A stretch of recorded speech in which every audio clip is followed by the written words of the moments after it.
welcome to this episode 5 of the Amateur Hour Podcast. My name is Adam Thomas. Whoa, it has been a crazy week with Star Wars news. We're going to spend most of this podcast talking about all of the Star Wars news from this week. I'm also going to try to squeeze in some news about CD Projekt Red and Microsoft. I've seen the Sonic the Hedgehog movie and I wanted to touch on that. Get ready to listen to some assholes talk about random crap on the internet.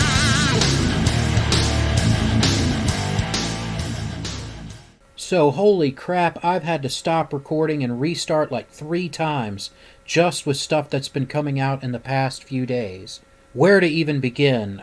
Today, I first heard from it from Doomcock, but I went on Yahoo News and checked it out myself. The CEO of the Disney company, Bob Iger, has resigned effective immediately. It also looks like he's leaving Apple. Holy cow, this is huge news. His replacement has already been named. It's Bob Chapek. He was head of their theme parks division. I don't really know much about him.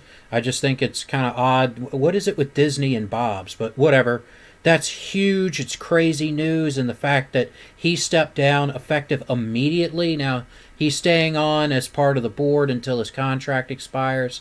But with no warning and no hint that he was leaving, and for him to just simply announce it and it be effective immediately, wow, that's completely crazy. Doomcock thinks that it's a course correction, that it has to do with the failure of Star Wars. I don't know about that. If he were just leaving Disney, then maybe, but with him also apparently leaving Apple, it leads me to believe that maybe perhaps it's something to do with him personally. Maybe it's his health. Maybe it's a family issue. I just think that it's strange that he's resigning from both companies, with Disney being effective immediately and cutting back his involvement so much so quickly and without any kind of notification or hint or transitional phase or anything, with him just being gone. If it was just Disney, maybe it was in response and the board got rid of him.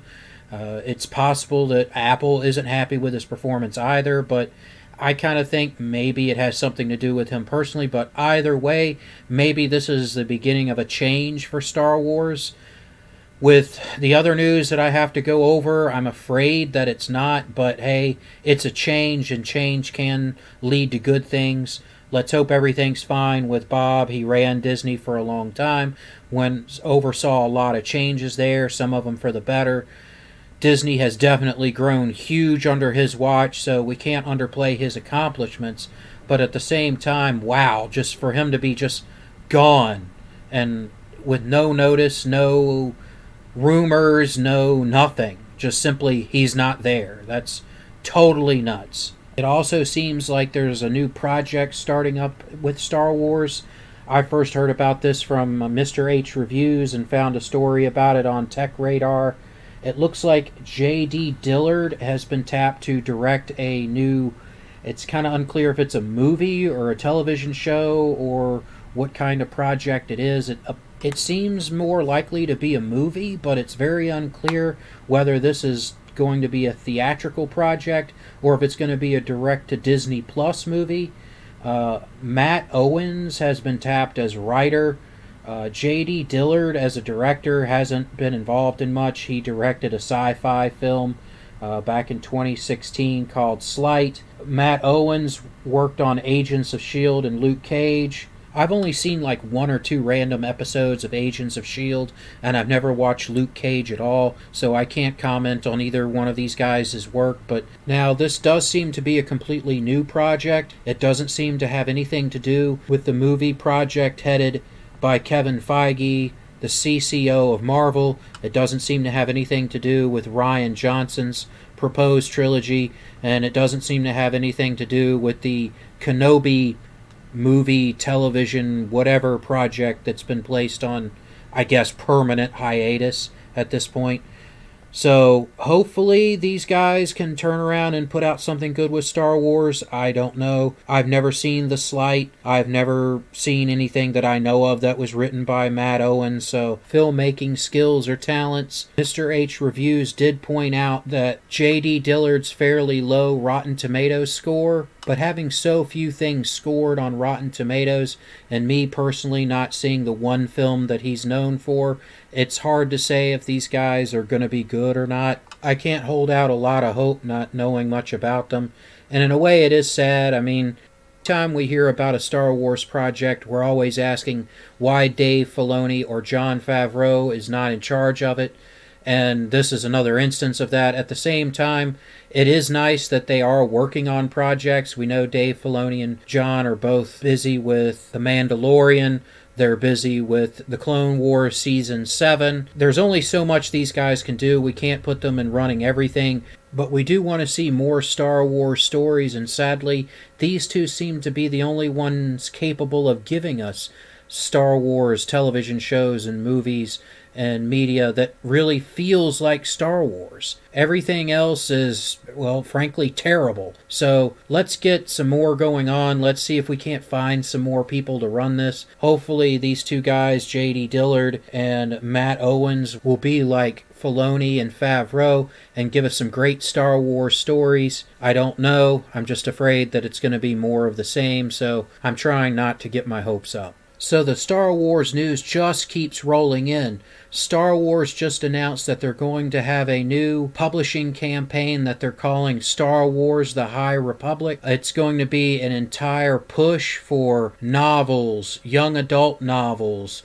comic books, everything, and a completely new era that they're trying to create. This new era is going to be set 200 years before The Phantom Menace. And according to the StarWars.com story, it's going to be set during the very height, the very tip-top, the zenith of the power of the Old Republic and the Jedi Order. And to that, I was like, so it's going to be boring then? Like, what if it's at the very height, if it's a time of peace and prosperity in the Republic and the Jedi are at the most powerful that they've ever been in this new canon, what's the conflict? And reading through it, it basically turns into it's going to be about settling the Outer Rim.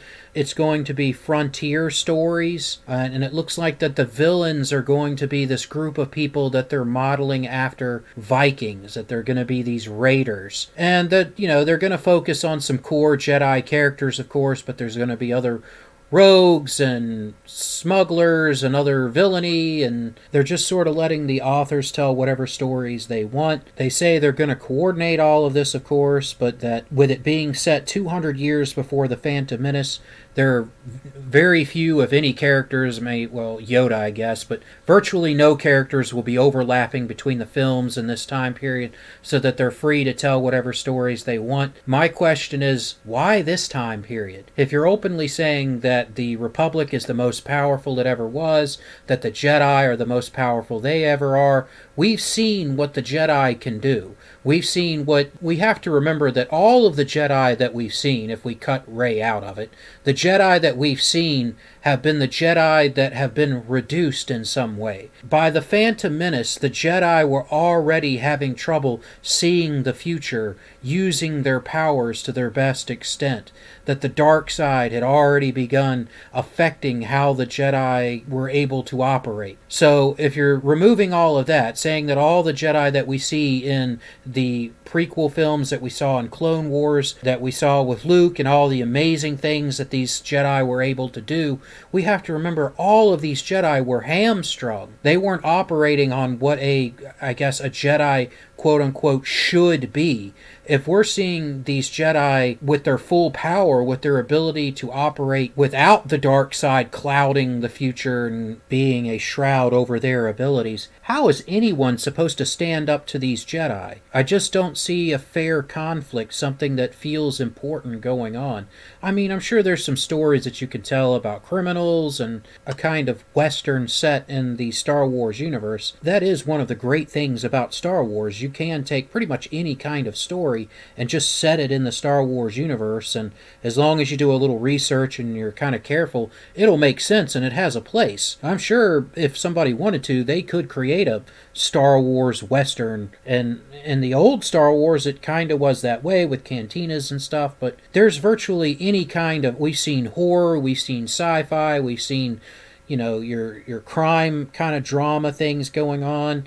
You've seen your epic stories, your massive space battles. You've seen all kinds of stories in Star Wars. But to openly create a setting where your conflict is going to be muted, you're not going to have a galactic civil war or a galactic Cold War or a galactic this or the separatist armies or the rebellion that. You just have these small little, I mean, some Viking raiders, really? These Viking raiders are supposed to be a challenge to the Jedi Order? I just don't see it. Reading through the article, though, one part of it did get my hopes up. After I got through the generic comments made by Kathleen Kennedy, I came across this part of the article where it says, quote, "As previously announced, Star Wars The High Republic has enlisted top-tier fan-favorite authors." This initially got me excited. I was thinking, oh good, who did they get? Are they going to get, like, Timothy Zahn? Or is Michael Stackpole coming back? What about Karen Traviss? She wrote a lot of Star Wars novels that were really good. What about Aaron Alston or James Luceno? They were both pretty good authors. They weren't my favorites, but I enjoyed their books. And with the young adult push, I thought, oh, they'll bring back Jude Watson. She wrote a bunch of young adult novels and more child-focused Star Wars material, and she was pretty good at it. I mean, even as an adult, when I read some of her work, it was real basic, but it was a pretty good story. So it kind of got my hopes up. I'm like, oh, they're fan favorites. Surely some of these guys will be coming back. I mean, they did bring back Timothy Zahn to write the Thrawn books, so surely at least he will be returning. But then I read the list, and they listed people such as Claudia Gray, Justina Ireland, Daniel Jose Older, Cavan Scott, and Charles Soule. And after reading that, I was kind of like, okay, who the hell are these people? So I started looking them up, and to say the least, I was not impressed. Now, I've only read one of the Star Wars Disney canon novels. That was Tarkin by James Luceno, and that came out in 2014, and it was written by James Luceno, so I don't even really know what to call that book. It was, writing on it started when Legends was still around. It was actually published and is considered part of the new Disney canon Star Wars, and it has kind of a strange feel to it. To me, it felt more of a Legends book than it did a new Disney canon book. And it's in that weird in-between kind of space where you can tell that work on it began under Legends but finished under Disney, and things in it had to be changed and plot lines had to be swapped around and go nowhere. And it was a decent enough book. I would say that it definitely wasn't one of James Luceno's best, but it was a fair enough book. But I don't want to get into a review of that. I haven't read any of the Disney Star Wars novels, and if they're anything like the Disney sequel trilogy, I really don't want to. I want Star Wars to be a pleasurable experience, especially if I'm going to read or listen to an audiobook. I really don't want a novel for Star Wars to be work. One of the things I really like to do is to take Star Wars audiobooks with me whenever I have a road trip, or if I go hiking or working outside. I can just pop it in and listen to the audiobook, and it takes me immediately into the Star Wars universe, and it takes my mind off my work or the long drive or whatever it is that I'm trying to escape. From what I've seen of Disney Star Wars, I don't think it would have the same effect. I really should give more of them a chance, but if James Luceno can't make the new Star Wars interesting, I don't think I wouldn't even call these people the B team. These C or D team authors that they're bringing in to create this new era in Star Wars, this new setting that in Legends we would just have wrapped in with the rise of the Empire. This new setting that they're creating, I just don't have any faith in it. The best thing I can say about it is that some of the artwork looks interesting and it's kind of nice to look at, but everything about this just stinks of Kathleen Kennedy. It's something that fans didn't want and didn't ask for. It makes promises of, again, top-tier fan-favorite authors, but then delivers none of the top-tier fan-favorite authors in Star Wars. And the tone of the video, while good, they didn't come out and say it, but they kept kind of giving the impression that this is unprecedented in Star Wars history, that this level of cooperation, collaboration, and having published so many things across so many platforms and creating this whole new setting and era that's all going to be intertwined. They act like it's never been done before. It's been done before. And frankly, as far as I can tell, Legends did it better. Yes, Legends has its problems, and there's plenty of them, but it started off growing organically, and towards the end there, they had multiple authors all writing novels telling the same basic narrative and going back and forth between the authors, and it feeling like one continuous story as opposed to a bunch of different novels. If you go back and read the Darth Kaitis books, yes, you can kind of tell that they were written by more than one author, but they tell a single story from beginning to end, and it all feels like it's the same story, even though there's a small difference here and there in the writing styles. It looks like they're trying to recapture that magic of Star Wars Legends and cram it all into this new Star Wars The High Republic setting, and I don't know how successful they're going to be with that. I hope it is successful. I hope that somehow, some way, they start writing books that feel like Star Wars books and that we can enjoy them, but just with the promises that have been made, just the fact that they promised top-tier fan-favorite authors and then delivered no top-tier fan-favorite authors, it's just, all I can say is I wish them the best, but nothing in this Star Wars The High Republic project instills any confidence in me. I could be wrong, but I would say this to Disney: give me this setting. As much as I dislike it and think that it's a dumb setting, give me this setting, give me Timothy Zahn, give me Michael Stackpole, give me Karen Traviss, give me Aaron Alston and James Luceno, and give me Jude Watson for my young adult novels. Give me this team of true top-tier fan-favorite authors, and I guarantee you that they will outproduce and outsell this B or C team of no-name authors. Give us the true Star Wars experience. Give us a true Star Wars writing team with decades of experience crafting the art of Star Wars, and not a bunch of people that have maybe a handful of projects under their belt that are all Disney Star Wars projects. I mean, for Christ's sake, Daniel Jose Older only has one Star Wars book that he's written. How can he be a top-tier fan-favorite author when he's only written one Star Wars book? It is just insulting to call these authors top-tier fan favorites when compared to people like Timothy Zahn and Michael Stackpole and Karen Traviss, James Luceno, Aaron Alston, and all the other talented Star Wars novel writers. To put things in perspective, out of the announced authors, it looks like Claudia Gray has the most experience writing Star Wars with 4 Star Wars novels. James Luceno, who is, in my opinion, the weakest of the Star Wars authors I've listed for my dream team, but still a very talented author, has 14 Star Wars novels under his belt. And he has written novels set in the new Disney Star Wars universe. So why is he not on this team? Surely, with 14 novels, and some of them actually quite good, why is he not listed before Claudia Gray? I guess you could give the excuse that he wasn't available. Disney tried to get him on board with the project, but he had other writing projects he was working on or wasn't available, or something happened. But why is no one else that is a legend on this project? Sure, Aaron Alston can't be involved because he died a few years ago. But what about all the others? Surely Michael Stackpole or Timothy Zahn. Timothy Zahn has also written Star Wars novels set in the Disney Star Wars universe. Why isn't he on the team? You can't have a top-tier fan-favorite authors team without any of the top-tier fan-favorite authors. This is going to suck. I hope that it doesn't, but I've already kind of resigned myself that this is going to suck. Hopefully it's the last of the Kathleen Kennedy pet projects, and we can move on from here.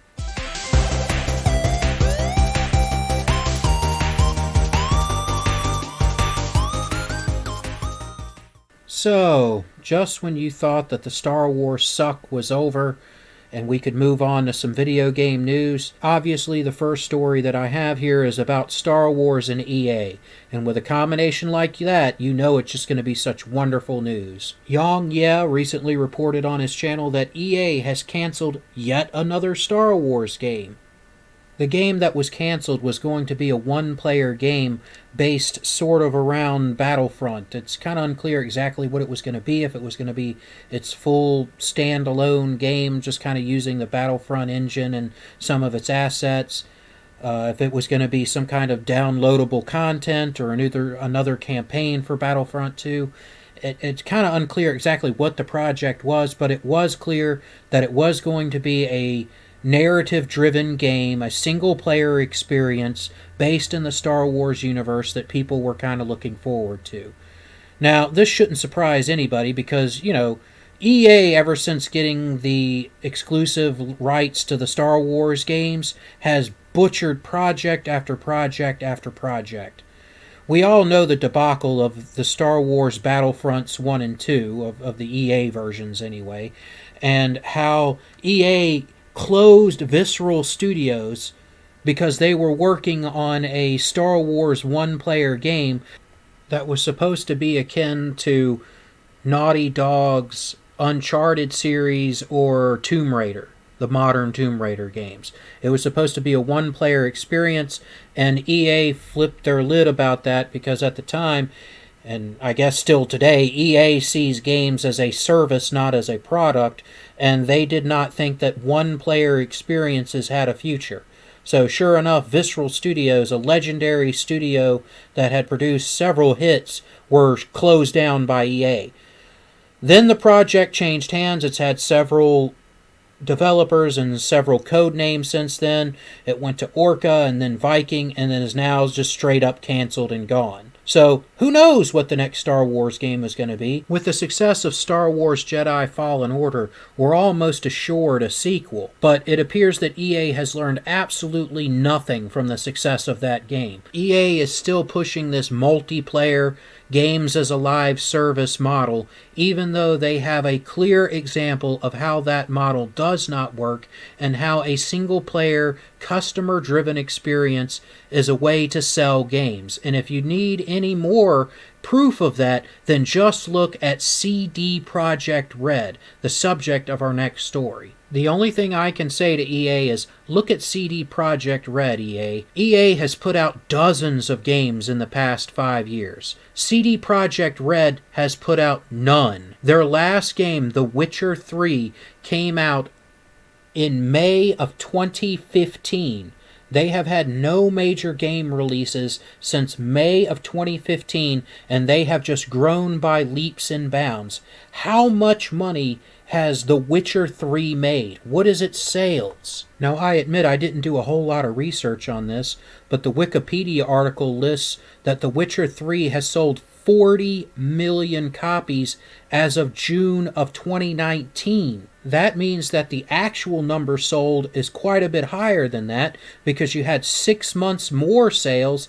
Then you had the Netflix series come out in December of last year, which has exploded the number of copies sold this year. And you can say, yeah, that was because of the television show, and that would be fair to some degree, but a big push of it is that it is actually a good game. People don't mind spending money on it, even though it's been out for 5 years. The game is an artistic masterpiece with the highest craftsmanship, and CD Projekt Red is being rewarded for that. Just imagine what's going to happen now that they are a household name when Cyberpunk comes out. And they are very customer focused, as you're going to hear in the next story about Microsoft and CD Projekt Red. Learn from this example, EA, or you will be left behind. Hopefully Star Wars will be taken away from EA and given to somebody else that deserves it.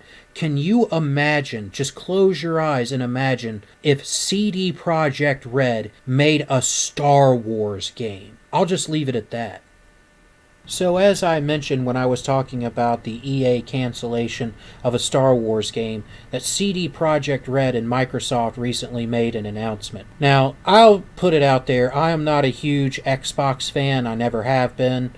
The original Xbox probably had the most chance of getting me to move over, but the PlayStation 2 had such a better lineup of games that even though the Xbox had some major advantages in my opinion, I just wasn't able to make the move over, and the 360 really killed any chance that Microsoft had. The Xbox One hasn't done anything to impress me, but this new Xbox, the Xbox Series X, has made some major inroads with Microsoft making their announcements. And I have two things I wanted to go over. The first one is that Microsoft has announced a new feature of their upcoming Xbox. They have announced that they have created a, quote, smart delivery system.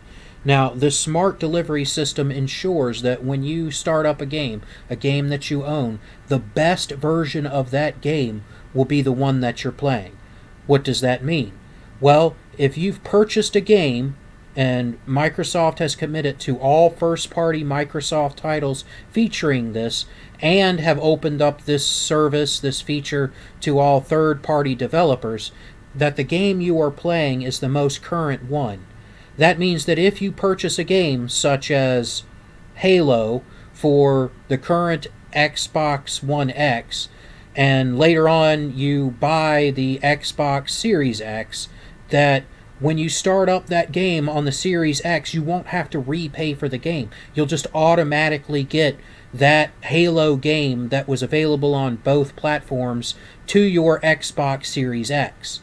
That is in itself nice, though, Microsoft is not my favorite developer. They really only have Halo and Gears of War, neither one of those games I'm a huge fan of.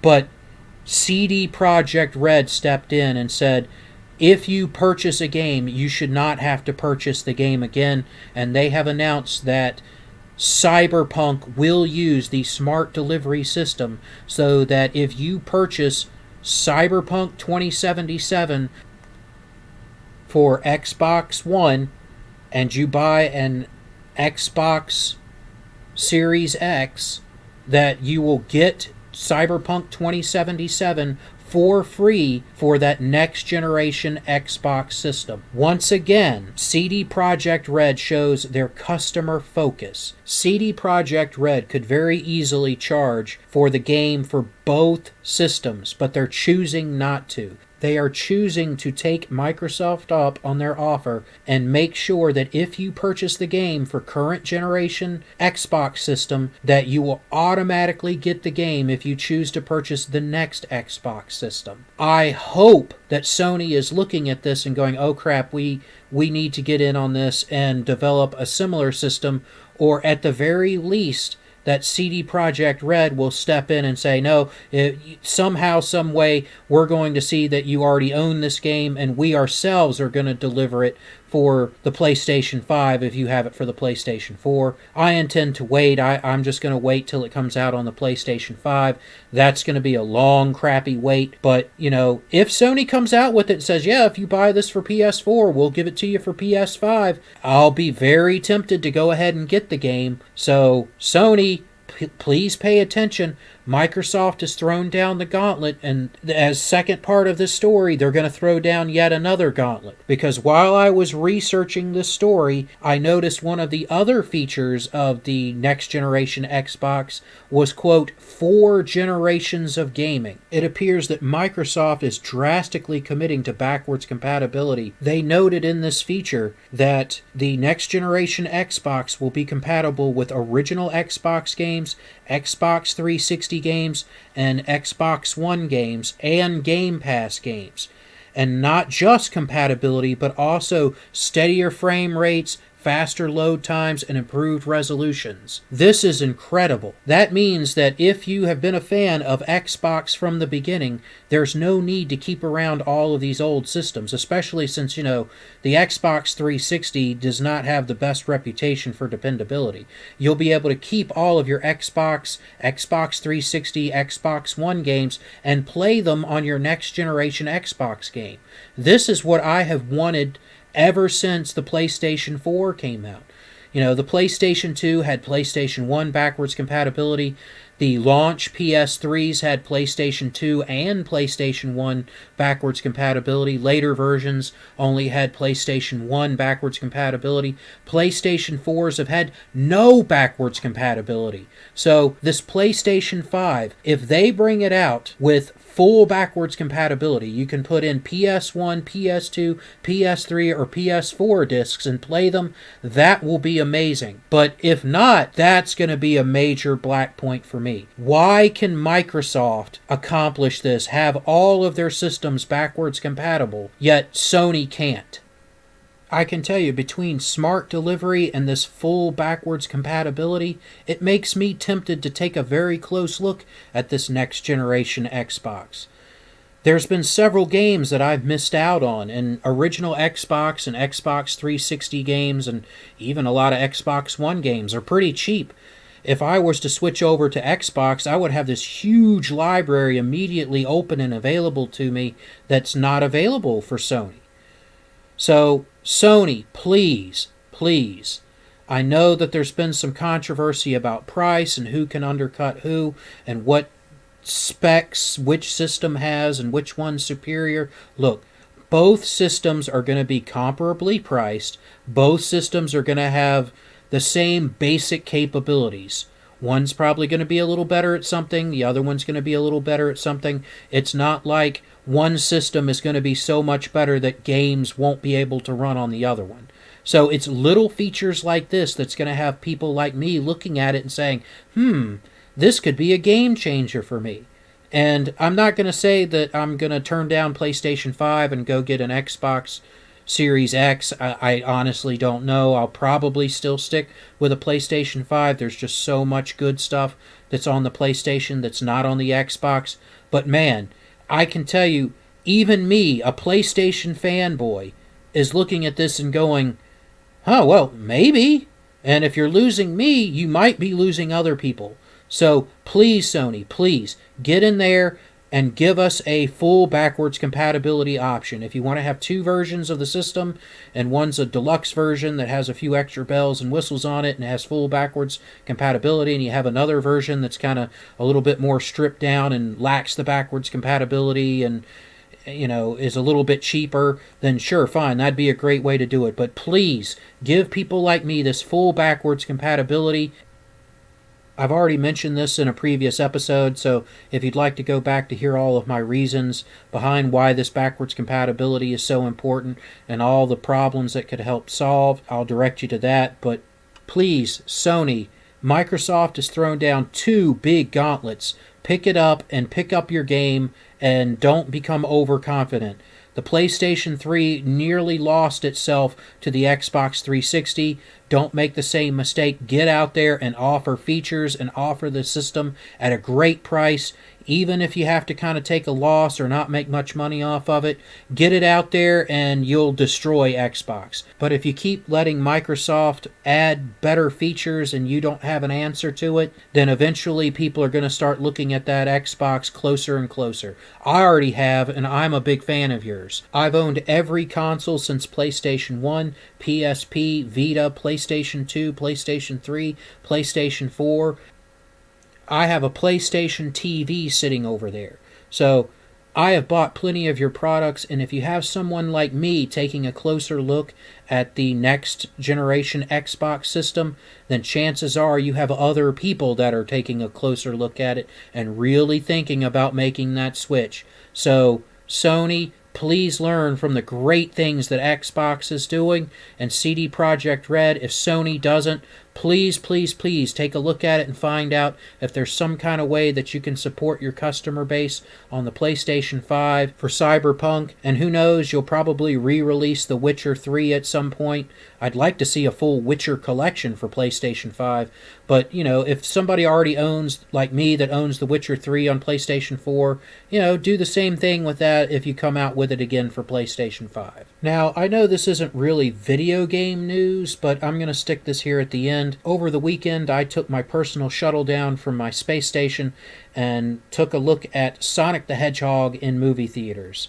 It's been the first time I've been to a movie theater in a while. I prefer my own personal setup, but once in a while you just have to go to the theater and see a movie, and let me tell you, I enjoyed it. It was a great movie. Was it a perfect movie? No, but it was a kid's movie. It was fun. It was action-packed. The jokes, for the most part, hit, and it was just entertaining. It was a fun movie to watch. Jim Carrey was in the movie, and he was great. After seeing the Sonic the Hedgehog movie, really, at this point, I want to see a Dr. Robotnik movie. It's been a long time since we've seen fully animated, cartoony, crazy Jim Carrey. And Jim Carrey absolutely knocked it out of the park. He played Dr. Robotnik so well. And given that the very limited source material that he had to work with, he just was incredible as Dr. Robotnik. Dr. Robotnik in the film is an absolute jerk. And Jim Carrey has usually played kind of a good guy. We kind of think of him as Ace Ventura, Pet Detective, or The Mask, or something like this. In this movie, he is a total and complete jackwagon. He is an unsufferable prick of the highest order, and it is great every time he does it. Every time he is being a complete douchebag, it is entertaining. Nothing with Jim Carrey fell flat, and people have complained and said some stuff that he doesn't look like Dr. Robotnik, and he really doesn't until pretty much the end of the movie. And they do hint at a sequel well, it's not really after the credits, in the middle of the credits scene. And Jim Carrey just completely killed it. He was the star of the movie for me. Sonic was adorable. He was cute. He's going to be totally selling t-shirts and plushies, and girls are going to love him. But Dr. Robotnik sold the movie for me, and as I just said, I would want a Jim Carrey Dr. Robotnik movie of him just being... I would like to see Jim Carrey as Dr. Robotnik just being a douchebag for like 2 hours. It never got old. Everything he was involved in was absolutely hilarious. It was great. The movie itself was wonderful. There was nothing in it that offended me. There was nothing in it that was terrible. It stuck to the source material at least somewhat well. It took some liberties, but any movie is going to take a few liberties, and what they did made sense and worked out well. You can nitpick anything to death, but overall it was a good movie. It was a great video game movie. There hasn't been a video game movie this good in a really long time. Hopefully this opened some people's eyes. You had two examples here of movies that could not be more different in both their tone and how they were made and their audience and how they listened to their fans. You had Birds of Prey, which was just, from everything that people have said, is just filled with nonsense, with SJW nonsense, that was created to sell a message and not sell a movie. I haven't seen the movie, but I've seen the trailer, I've seen still shots from it, and one of the things that I noticed when I was looking at some of the pictures was I couldn't tell who's who. Yeah, sure, you can tell that Harley Quinn is Harley Quinn, but the other characters, I couldn't tell who was who. Yeah, I'm not the huge DC comic book fan, but Huntress and Black Canary have a pretty distinctive look and certain expectations that go along with it, and watching the trailer of the movie and looking at some of the still shots, I honestly couldn't tell you who was who. I didn't know who was Black Canary. I didn't know who was Huntress. None of them looked like they should look. And people have said, well, they were trying to make a more realistic movie, and it was for girls and women, so it was supposed to be, the characters not so sexualized, and I can kind of get that, but the movie just looked bad. The characters did not even have any kind of harken back to the way that they looked in the comic book and on the television shows.